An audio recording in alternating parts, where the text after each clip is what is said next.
Hi there. Why do they, scary they, why do they hate us? The West, isn't it the greatest pinnacle of human achievement? Refined culture, developed political institutions, human rights, democracy. It's common sense why they hate us, no? Our freedoms, of course. All these need to be defended by force and walls if necessary. They invade our countries, disrupt our lives, change our demographics, impose their foreign religion onto us, harass our women and children, or so the narrative goes. Looking at recent history, though, this pattern seems to apply far more to European colonial expansion than modern migration from the imperial periphery to the imperial core. Let's take a closer look. The British colonized, not only established political dominion over, but colonized massive swaths of South Asia and North America, taken bites out of every corner of Africa, imposed their language to such an extent that I'm speaking fluently to you right now, despite the fact that English really shouldn't play that big a role in my life. On the topic of languages, the French forcefully imposed their language in what is now the Francophone world, disallowing education and employment in anything but French in countries where they were the absolute smallest minorities. Nonetheless, this isn't the point of this video. History is messy and all sides have done something unspeakable at some point. But should the Mongols of today be held accountable for what Genghis Khan did, or the Italians for Caesar? A better question is, with the resurgence of an intolerant right, who are they exactly? Is theyness, this assignment of a vague other, something foreign, tied to anything specific? Is it race or religion, perhaps? The languages they speak, or which hand they prefer to eat with, will they always be they, even when they speak our language, the Occident's language, follow our customs, preach our religion, or lack thereof? Even if they mix with us, and when superficial differences of hair color and skin tone become less apparent, or so common as to become what we are in the first place, are they still a they then? It's interesting to note in the examples of colonialism, the ruling minority European us was always physically, culturally, linguistically, and in practically every other way delineated and separated from them. The French Pied Noir of Algeria were Europeans that owned all the wealth, all the land, and had all the political power. Even if you, as an Algerian, were to renounce every part of your identity, you'd at best become a third-rate Frenchman, still inferior to the lowest of colonizers. This pattern reproduced itself from Vietnam to South Africa. An interesting parallel that remains is in the illegal settler colonial military occupation that doesn't deserve to be named. These aren't the examples that interest this resurgent right. In fact, those are inspiring to them, if anything. However, when the inverse happens, and this they shows up on our streets, usually as a direct result of colonial and neo-colonial action, the reaction is very different. Why are they here in the first place? What has caused this mass movement of people? Hatred? A grand secret scheme to take over Europe? Or was it wars that disrupted lives, the American invasion of Iraq, the NATO bombing of Syria, the French destabilization of Libya that has caused Libyans to land on the shores of Sicily and Syrians to dangerously cross the Mediterranean in leaky boats, fearing for their lives? They don't seem to ask themselves, wouldn't you prefer to be home rather than anywhere else? Can you imagine the sort of pressure required to abandon your home? The idea of living in poverty in a distant land surrounded by differing languages and traditions is attractive only to a few. It is systemic imperialism through military or corporate means that robs nations of their wealth and forces them into further poverty by bombs or IMF loans. These are what move this other into our space, what moves them to us, the Orient to the Occident. In reality, refugees from the gun or the loan of the Occident are separated by a very, very fine line. About that hate point though, what is hate? Do they really hate us? Is this hate justified if it even exists?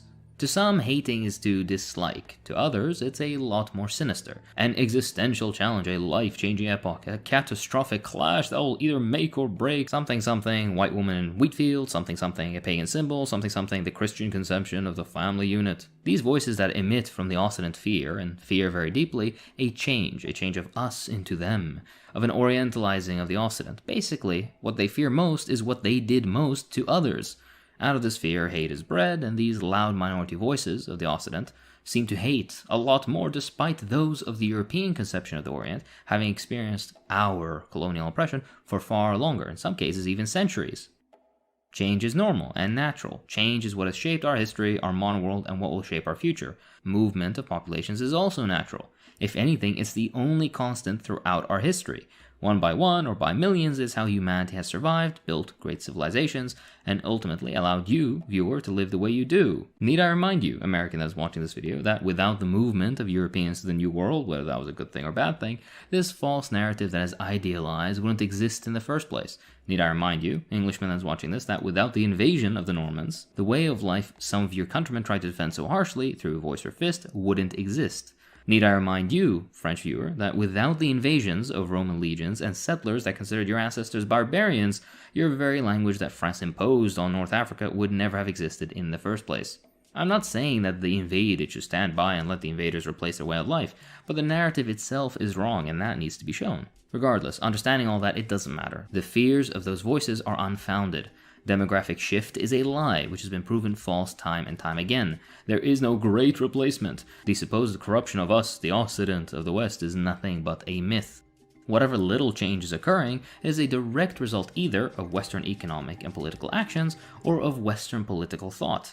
Even when a perceived downfall is being caused by our own, they are still blamed. Funny, isn't it? On the topic of the West, though, this is fun. What exactly is the West?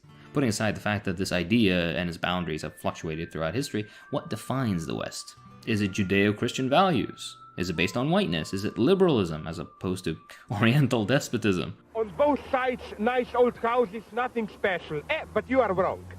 This river here is the official geographical limit between Balkan and Middle Europa.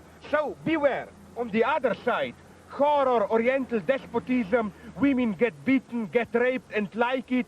On this side, Europe, civilization, women get beaten and raped, but don't like it. So, Balkan, Middle Europa, don't forget it. It could be said that there is nothing inherently Jewish about the modern Occident. Jewish, centuries-long oppression within the Occident proves that. In fact, Jews are frequently lumped in with this feared other. If Arabs or Africans or Muslims are no longer in vogue, then the Jew comes in. If Jews are sacred and protected and hence untouchable, stick in the Orientals, at least until they can get rid of all of us. In the end, it matters little. Clunky sentence structure, but I had to avoid the Linkin Park lyric. These voices want to paint an other. We need a they. Give the people an enemy and they will follow you to the gates of, well, the chambers. Alright, if not Judeo-Christian then, does that mean the West stands on purely Christian foundations? What do we make of this argument when in the Occident believing Christians are a declining commodity? What is Christian exactly about secularism or separate legislative and executive powers? What of the they of Christian faith? The Indian Christian surely has more in common with his Hindu and Muslim neighbors than his co-religionists in Paris and London. If Christianity truly were the base of the West, then why are Oriental nations of Christian faith still differentiated from this fabled us? Why are Angola and the Philippines still they? How could it be Christianity when much of Christian Europe was pagan 1,000 years ago?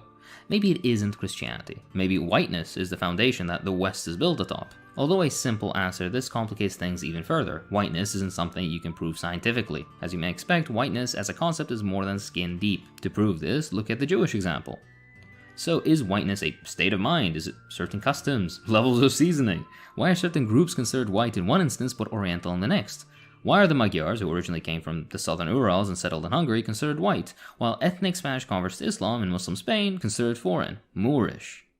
Throughout history, whiteness changed. Of the three great ancient civilizations around the Mediterranean, Mesopotamian, Egyptian, and Greek, only Greece is considered white. Only Greece is considered to be part of the West, despite fruitful exchange of ideas and more between the civilizations mentioned, despite the Greeks themselves not considering themselves in any way related to Northern Europeans, despite the fact that Greek knowledge itself was preserved and built upon by a foreign they, Arabs. Byzantine Turkey was considered white, modern Turkey is not, despite it having been an intrinsic component of many Western empires and having been part of the West prior for far longer than many modern European countries.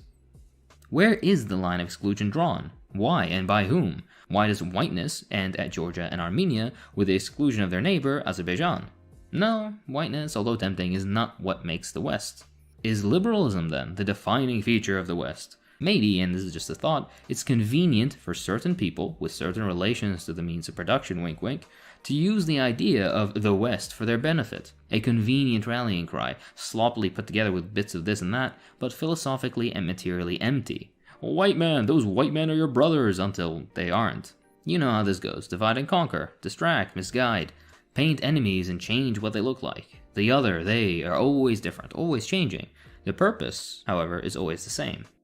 Alright, what am I getting at? Whom do these ideas serve exactly? Who benefits? Division breeds an attractive weakness that can be taken advantage of. A ruling class, not invisible and conspiratorial, but very much in the open, takes that advantage. Upon these divisions of us and them, of Occident and Orient, are clear power structures and benefits that the ruling class take. Blame the immigrant, even though the ruling class of your own country, your own blood, shipped production overseas. Blame them, those foreign to you, even though austerity is pushed by a ruling class that looks just like you. Well, maybe a little bit more lifeless. The weakness of one class yields strength to another. Now, you may disagree and say that exact ruling class doesn't want a vague other. They stand for liberal freedoms and liberal values. Well, they do until they don't. The ruling class of every race, religion, and nationality imaginable uses whatever they can to protect their own interests. Elections are free and fair if the right guy wins. If they are relatively safe, their wealth and power secure, well then welcome to modern Europe, where we accept one and all and do not draw distinctions between one another.